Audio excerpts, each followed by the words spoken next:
Assalamualaikum warahmatullahi wabarakatuh. Alhamdulillahirabbil alamin wa bihi nasta'inu ala umuri dunya waddin. Asyhadu an la ilaha illallah al-malikul haqqul mubin wa asyhadu anna Muhammadan abduhu wa rasuluhu shadiqul wa'dil amin. Allahumma shalli wa sallim ala sayyidina Muhammad wa ala alihi wa ashabihi ajma'in. Amma ba'du, bapak-bapak, ibu-ibu, saudara-saudara jamaah sholat isya, insyaallah nanti sholat tarawih Masjid Al-Mujahidin rahimahumullah. Marilah yang pertama tidak lupa kita panjatkan puji syukur kita kehadirat Allah Subhanahu wa taala. Pada malam ini kita masih diberikan nikmat yang tidak terhingga banyaknya. Salawat dan salam kita sanjungkan pada panutan hidup kita Rasulullah Muhammad sallallahu alaihi wasallam, para keluarganya, para sahabatnya, para pejuang-pejuang agamanya hingga akhir zaman. Bapak dan Ibu sekalian, Allah Subhanahu wa taala selalu memerintahkan kepada kita sesuatu yang baik. Dan Allah melarang sesuatu tidak lain karena sesuatu itu buruk. Maka apabila kita diperintahkan untuk berpuasa, karena berpuasa itu sebuah kebaikan. Berpuasa berujung kepada takwa. Takwa adalah sikap jiwa yang senantiasa siap untuk menerima perintah dan siap untuk meninggalkan larangan. Sehingga di dalam Al-Quran Allah menyatakan dirinya sebagai cahaya. Dan Allah menyebut wahyu Al-Quran, wahyu yang lain itu adalah cahaya. Maka apabila saat ini kita merasa hidup ini gelap, ya, sebagaimana tagar para demonstran yang mengatakan Indonesia gelap. Kenapa? Ya karena nggak ada cahaya. Ya. Oleh karena itu, mari kita coba simak sebuah pesan Rasulullah SAW.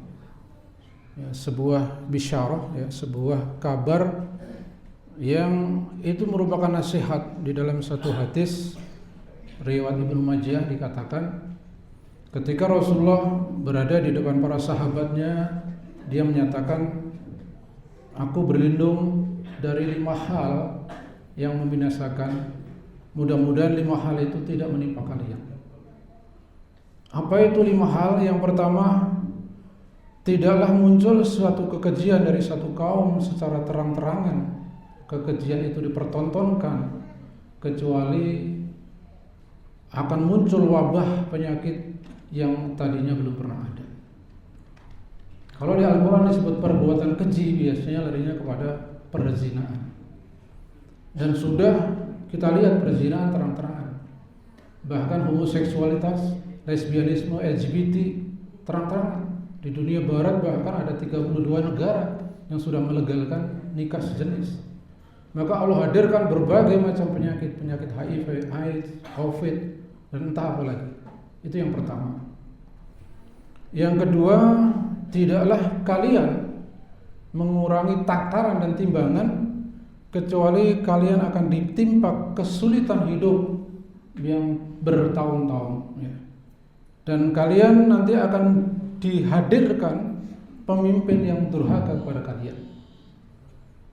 Nah, apakah ini sudah terjadi? Sudah. Banyak sekali takaran timbangan dikurangi. Minyak tertulis labelnya 1 liter. Setelah ditakar ternyata cuma 800 ml. Belum lagi berbagai macam kepalsuan. Ya, emas juga dipalsukan. Ya, bahan bakar dipalsukan. Ini yang menghadirkan kesulitan hidup. Ya. Itu yang kedua. Yang ketiga, Bapak Ibu sekalian yang dirahmati Allah, tidaklah zakat enggan kalian tunaikan kecuali nanti akan muncul kekeringan yang panjang. Dan kalau seandainya Allah tidak kasihan dengan binatang-binatang yang kehausan, Allah tidak akan menurunkan air hujan. Apakah zakat enggan? Ya kita lihat data di Basnas. Itu potensi zakat itu 330 triliun. Yang masuk itu baru 10-12%. Berarti hampir 85%. 88% yang harusnya bayar zakat nggak bayar zakat. Ya.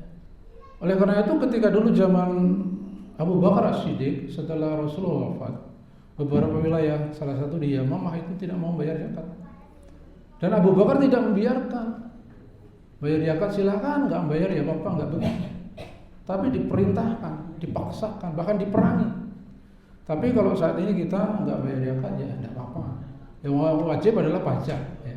Kalau nggak bayar pajak baru kena sanksi.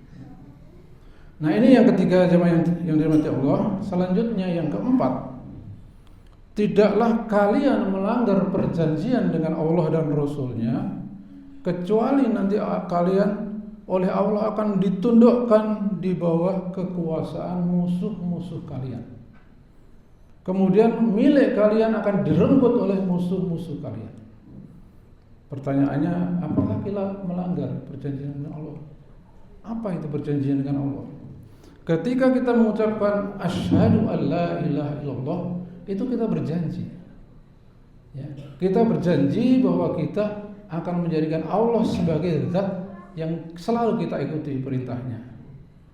Kita jadikan sesembahan.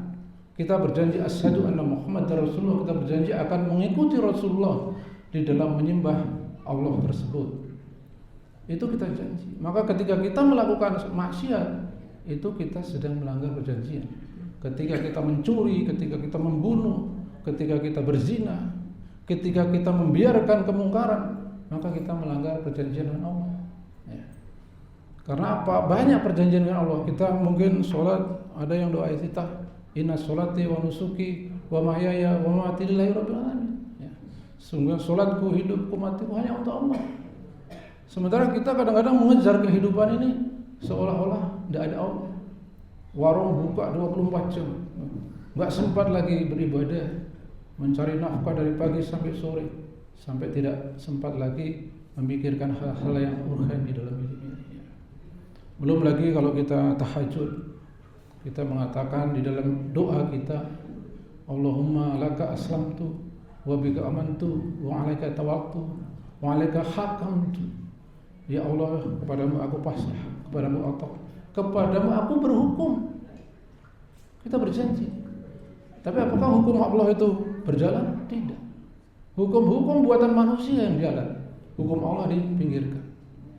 Sehingga apa? Sehingga tunduk. Allah hadirkan musuh-musuh Allah untuk menguasai kita. Palestina, Gaza sudah berpuluh tahun, padahal Yahudi itu hanya 10 juta. Umat Islam 2 miliar tidak mampu bisa berbuat apa-apa karena kita melanggar perjanjian Allah. Kemudian milik kalian akan direnggut. Kita punya minyak, kita punya tambang, kita punya gas, kita punya laut, diambil semua oleh musuh-musuh kita. Inilah Bapak Ibu sekalian yang dirahmati Allah, peringatan yang Rasul berlindung jangan sampai terjadi, tetapi sudah terjadi. Kemudian yang kelima, ini yang paling penting menurut saya, adalah tidaklah pemimpin kalian berkiblat kepada selain kitab Allah. Tidaklah pemimpin kalian memutuskan sesuatu selain dari apa yang Allah turunkan, maka kalian akan senantiasa ditimpa bencana yang tidak habis-habisnya.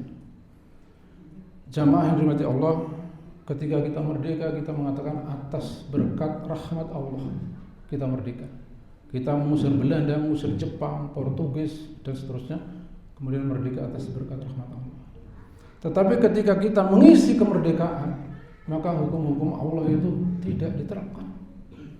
Ketika Allah mengatakan wa ahallallahu al-bai' wa harrama riba, Allah menghalalkan jual beli, Allah mengharamkan riba. Riba terjadi di mana-mana. Bahkan legal, bahkan anggaran negara kita, APBN kita pun legal menggunakan riba. Buktinya selalu pinjam, hutang, dan hutang, sehingga beribu triliun hutang kita. Dan siapa yang harus menanggung? Kita semua. Nah, Bapak Ibu sekalian dirahmati Allah, bencana demi bencana ini tidak akan pernah mungkin hilang. Ya. Sayyidina Ali rahimahullah mengatakan, tidaklah terjadi bencana kecuali karena maksiat, dan tidaklah Allah akan hilangkan bencana itu kecuali dengan taubat. Nah, jamaah yang dirahmati Allah, inilah kegelapan yang Rasulullah khawatirkan tetapi sudah terjadi. Oleh karena itu, di bulan Ramadan yang sudah masuk ke malam 26 ini malah kita renungkan bahwa Al-Quran itu diturunkan untuk mengatur hidup kita, bukan hanya sekedar bacaan, bukan hanya sekedar hafalan, tapi mengatur hidup kita. Oleh karena itu siapa yang harus melaksanakan pertama adalah para pemimpin kita. Yang pertama, kedua, ketiga itu adalah salah rakyatnya. Yang kelima tadi pemimpin. Tapi toh pemimpin itu kita yang memilih, ya. Kita yang memilih. Sehingga kembali kesalahannya kepada kita semua. Oleh karena itu, marilah di kesempatan yang singkat ini kita banyak beristighfar, banyak bertobat. Mudah-mudahan pasca Ramadan ini Allah membimbing pemimpin kita, para ulama kita untuk menyelamatkan negeri ini dengan cara adalah kembali kepada aturan-aturan Allah. Kalau aturan Allah diterapkan, pasti ada yang menentang, pasti itu, ya, yaitu orang-orang kafir dan orang-orang munafik. Tetapi itu adalah kewajiban kita sebagai Muslim untuk mengingatkan kita sesama kita, mengingatkan pemimpin kita dan mengingatkan penguasa kita untuk hanya kembali kepada Allah sajalah, semua akan dihilangkan. Sebagaimana Allah berfirman, "Walau anna ahlal qura amanu wa taqaw la fatahna 'alaihim barakatim minas sama' wal ardh." Seandainya penduduk negeri mau beriman, mau bertakwa benar-benar, maka Allah akan berikan kesejahteraan, kedamaian, kemakmuran dari langit dan bumi. Akan tapi apabila mereka senantiasa menentang, mengingkari, maka Allah akan siksa mereka. Na'udzubillahi min dzalik. Mudah-mudahan Allah mengampuni kita semua. Sekian billahi taufiq wal hidayah. Assalamualaikum warahmatullahi wabarakatuh.